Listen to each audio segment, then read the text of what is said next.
దేవుడు మనిషితో పాటు గాడిదకి, కుక్కకి, కోతికి 40 ఏళ్ళు ఆయుషిపోయినకి రెడీ అయిపోయాడు.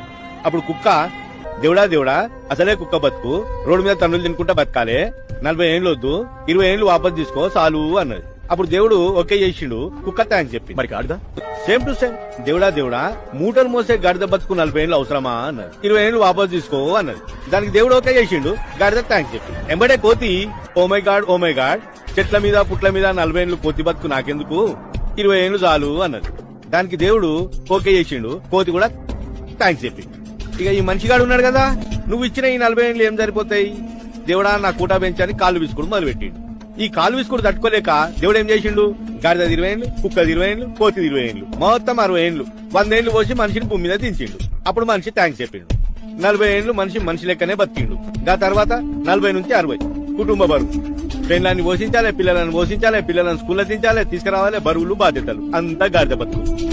ఇంకేం మిగిలింది, కుక్క బతుకు. గాడిద లెక్క కష్టపడి సంపాదించిన ఆస్తులకి కుక్క లెక్క కాపలాగాయాల్సి వచ్చింది. కొడుకులు, కోడన్లు, మన్మలు, మన్మరాన్లు దావత్తులకు పోతే ఇంటికి కుక్క లెక్క కాపలాగాయాలి. వాళ్ళు పెడితే బుక్కడి తినాలి, లేకపోతే పస్తులు వండాలి. కుక్క బతికి ఇట్లా అయిపోయిందా, ఇంకా మిగిలింది కోతి. 80 నుంచి 100. కన్ను కనబడక, చెవులు వినబడక, ముడతల తోలు, బిత్తర చూపులు, చెంపలు లొట్టలు పోయి, నడుము వంగిపోయి, ఏ ఇంట్లోకి ఓడొచ్చిండో తెలియదు, ఎవడు పోయిండో తెలియదు, ఏమి పీకలేక ముచ్చు ముఖం వేసుకొని